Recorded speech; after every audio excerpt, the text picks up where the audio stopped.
જી કરસનદાસ બાપુ, તમે પણ આમ આદમી પાર્ટી સાથે જોડાયેલા છો અને ચૈતરભાઈ વસાવા છેલ્લા કેટલાય સમયથી મનરેગા કૌભાંડને લઈને લડી રહ્યા છે, શું કહેશો?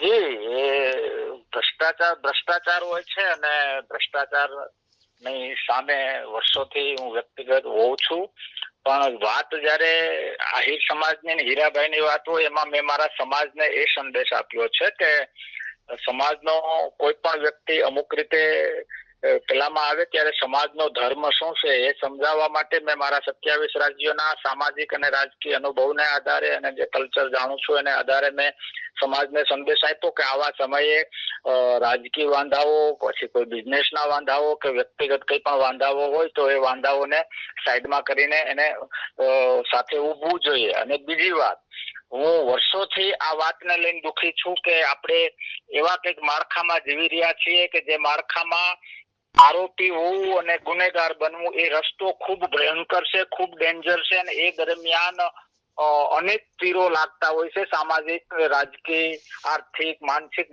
માણસને ભાંગી જાય છે. આપણી પાસે એવા પણ દાખલા છે કે ખાલી આરોપને લીધે કોઈ ભાઈ કે કોઈ બેને સુસાઇડ કરી ગઈ હોય કે હવે હું સમાજને કઈ રીતે મોઢું બતાવીશ. હું સ્ટ્રોંગલી બિલીવ કરું છું કે કોઈ ગુનેગાર સાબિત થાય તો એને ફાંસીની જોગવાઈ હોય તો ફાંસી થવી જોઈએ અને એના સેલિબ્રેશનમાં ફટાકડા પણ ફૂટવા જોઈએ.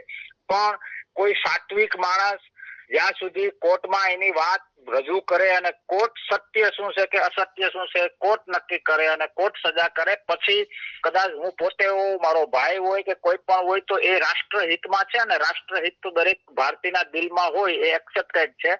પણ આરોપી હોવું અને ગુનેગાર સાબિત થવું, માનો કે આજે કોઈ આરોપી છે, ખાલી હીરાભાઈ કે આહિર સમાજ પૂરતું સીમિત નથી. હું તો અનેક વખત ગવર્મેન્ટ, રૂલિંગ ગવર્મેન્ટને પણ વિનંતી કરું છું કે એવી કંઈક જોગવાઈ હોવી જોઈએ કે જ્યાં સુધી ગુનો સાબિત ન થાય ત્યાં સુધી કોઈ પણ ફિલ્ડના કોઈ પણ વ્યક્તિને જે દાગા લાગે છે એ દાગાથી સારા માણસો સમાજ માટે, વિસ્તાર માટે, રાજ્ય માટે અને દેશ માટે જે લોકો ઉત્સાહથી કામ કરે છે એનો ઉત્સાહ તૂટે છે. અને મારા એક્સપિરિયન્સમાં એવું પણ રહ્યું છે કે કોઈ પણ ફિલ્ડ, વિસ્તાર, રાજ્ય કે દેશ હોય એમાં અમુક લોકો પોતાના ઉત્સાહથી યોગદાન આપતા હોય છે.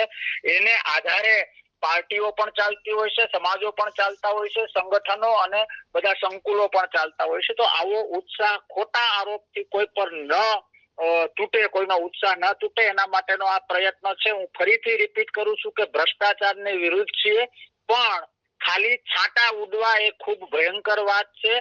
એટલે જ્યાં સુધી આરોપથી ગુનેગાર સુધીનું અંતર છે એ દરમિયાન હીરાભાઈ હોય, આહિર સમાજનો કોઈ વ્યક્તિ હોય કે કોઈ પણ સમાજ ધર્મનો વ્યક્તિ હોય, એને ખોટા છાંટા ઉડાડીને બદનામ કરીએ, કારણ એ યોગ્ય નથી. એનું કારણ એ છે કે આપણે એ જગતમાં જોઈ રહ્યા છીએ કે મીડિયા હોય, સમાજ હોય કે વિરોધી લોકો કોઈ આરોપી ઉપર જે આંગળી ચીંધે છે, જે દાગા લગાડે છે, 2 વર્ષે 5 વર્ષે જ્યારે એ નિર્દોષ સાબિત થાય છે ત્યારે 1 મિનિટનો કોઈ ટાઈમ નથી આપતું. લોકો કેસ ક્યાં પહોંચ્યો છે, નિર્દોષ છે કે સત્ય કઈ બાજુ હતું, અસત્ય કઈ બાજુ હતું, એ બાજુનો કોઈ અભ્યાસ જ નથી કરતા. જે તે ટાઈમે ભૂલી જાય છે. ફૂલ દાગા લાગી ગયા પછી, બદનામ થઈ ગયા પછી 2 વર્ષે 5 વર્ષે માણસ નિર્દોષ સાબિત થાય તો એ દાગ સ્મશાન સુધી નડતા હોય છે. આનો ભોગ આહિર સમાજના બને, હીરાભાઈ ના બને, અન્ય સમાજના બને, અન્ય ટૂંકમાં દેશનો કોઈ પણ નાગરિક ના બને, એના માટેના આ નમ્ર પ્રયત્ન છે.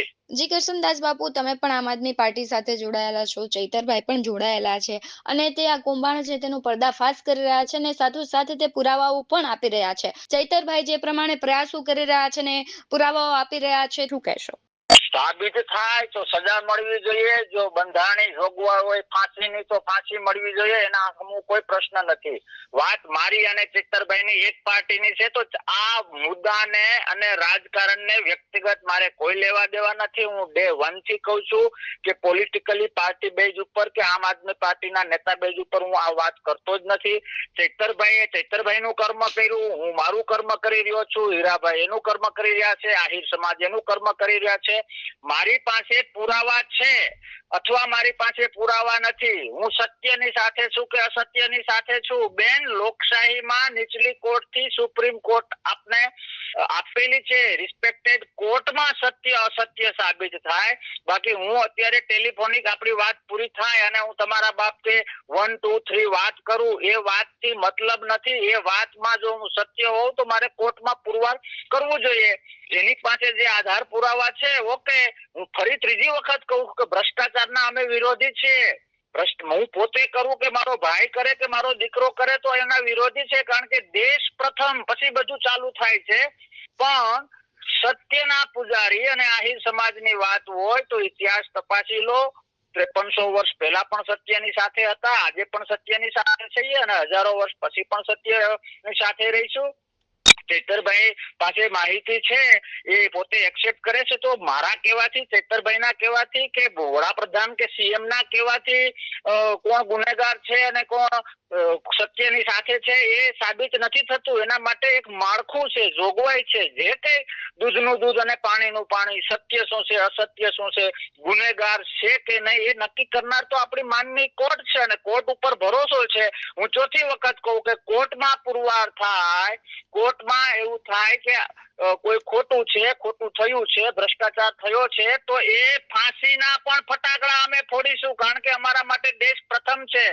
સિંગલ પોઈન્ટ એજન્ડા, સિંગલ મુદ્દો એ છે કે આહિર સમાજ હોય, હીરાભાઈ હોય, કોઈ પણ સમાજ, ધર્મ કે કોઈ પણ વ્યક્તિ હોય, આરોપ અને ગુનેગાર વચ્ચેના અંતર દરમિયાન જેને છાંટાઓ ઉડે છે, જેનો ઉત્સાહ તૂટે છે, જેને જીવવાની મજા વિખાઈ જાય છે, એનો ભોગ હીરાભાઈ હોય કે અન્ય કોઈ પણ દેશનો નાગરિક હોય એ ન બને.